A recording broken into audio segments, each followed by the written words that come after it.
नमस्कार, मैं कमलेश कबीर आपका एक बार फिर स्वागत करता हूं इस नए एपिसोड में। आज के इस एपिसोड में जहां पूरा देश इस वक्त पहलगाम अटैक के बाद जिस तरीके से आतंकवादी घटना घटी, उसके बाद से इस वक्त पूरे देश में चर्चा का विषय बना हुआ है सिर्फ यही एक मुद्दा, और उम्मीद लगाई जा रही है प्रधानमंत्री नरेंद्र मोदी से। और उम्मीद किस तरीके की?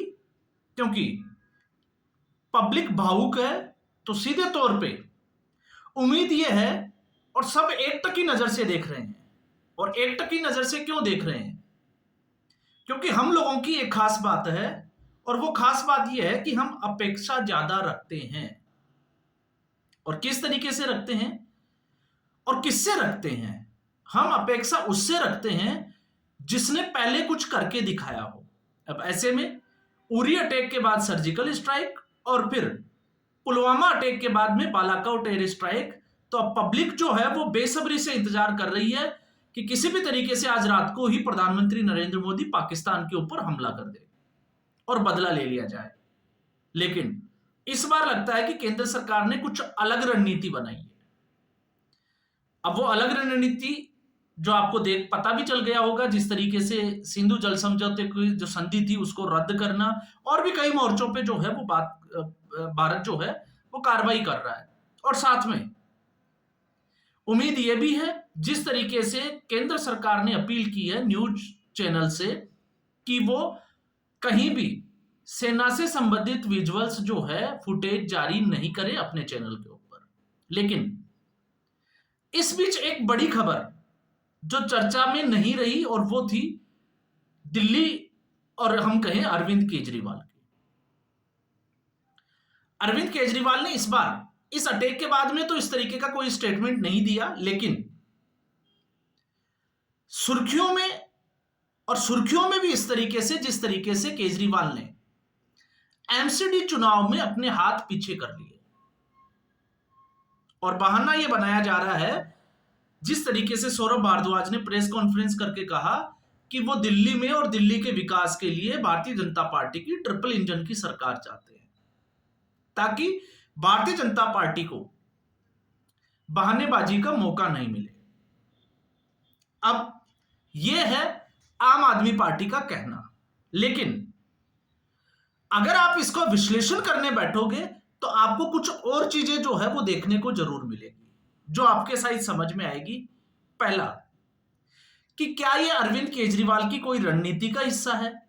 क्योंकि कोई भी राजनीतिक पार्टी और राजनेता बहुत जल्द अपनी जमीन छोड़ दे, ऐसा राजनीति में होता नहीं है।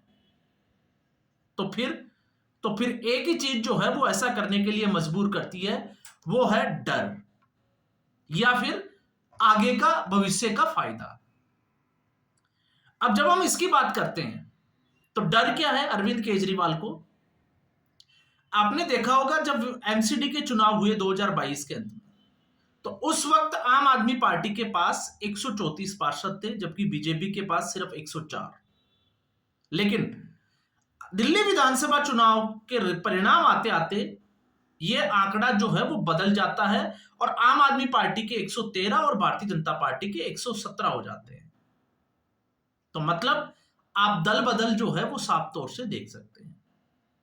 तो ऐसे में एमसीडी का जो चुनाव हुआ उसमें कुल जो है वो 142 वोट पड़े, क्योंकि आम आदमी पार्टी पीछे हट गई।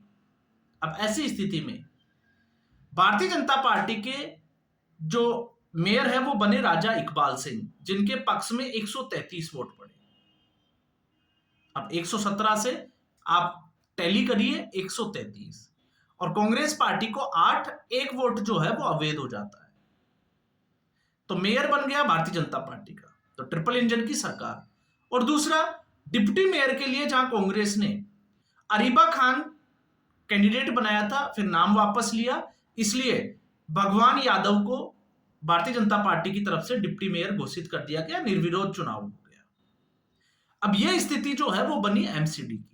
लेकिन एमसीडी के चुनाव से भागने की सबसे बड़ी वजह अगर आप ढूंढने की कोशिश करोगे तो वो है अरविंद केजरीवाल को डर था कि कहीं क्रॉस वोटिंग नहीं हो जाए और पार्टी टूट की कगार पे ना चली जाए। क्योंकि पार्टी जब से दिल्ली का विधानसभा चुनाव हारी है, उसके बाद से एमसीडी में टूट जो है वो अरविंद केजरीवाल की पार्टी में देखी गई है। अब ऐसी स्थिति में अगर क्रॉस वोटिंग होती और आम आदमी पार्टी के कुछ पार्षद अगर भारतीय जनता पार्टी की तरफ वोट कर जाते, तो पंजाब में जो आने वाले चुनाव है उसमें जो है वो नेगेटिव मैसेज जाता। तो अरविंद केजरीवाल ने इससे बचने की कोशिश की है।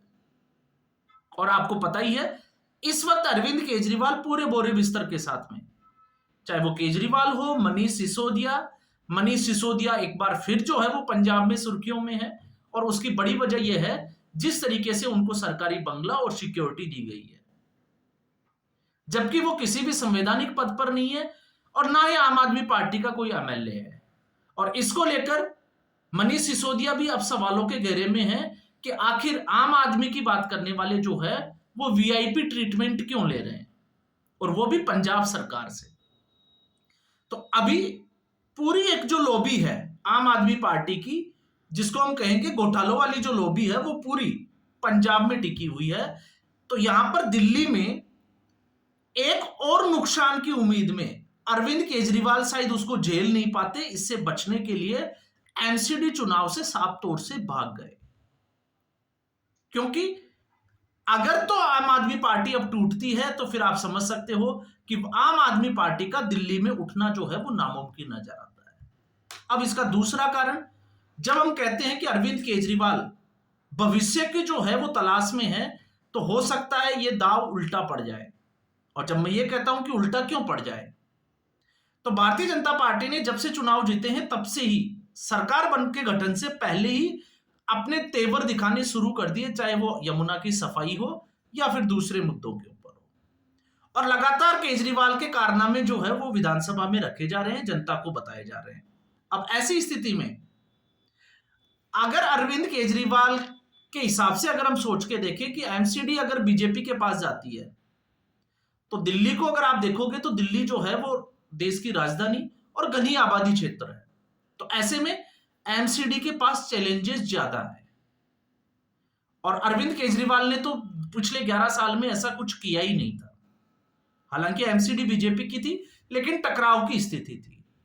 तो अरविंद केजरीवाल को यह लगता है कि दिल्ली में जिस तरीके से वो काम नहीं कर पाए, चाहे वो कचरे का निस्तारण का हो, कचरा उठाना हो, सड़कों का काम हो या साफ पानी की व्यवस्था हो, तो अरविंद केजरीवाल को लगता है कि शायद बीजेपी भी ऐसा नहीं कर पाएगी।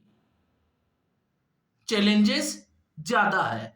लेकिन अगर भारतीय जनता पार्टी ये कर जाती है, तो फिर मुझे लगता है कि अब आने वाले भविष्य में आम आदमी पार्टी कभी भी दिल्ली में खड़ी हो पाएगी अपने पैरों के ऊपर, कभी नहीं हो पाएगी। तो अरविंद केजरीवाल बड़ी साजिश के साथ, सोची समझी चाल के साथ इस चुनावी मैदान से हट गए।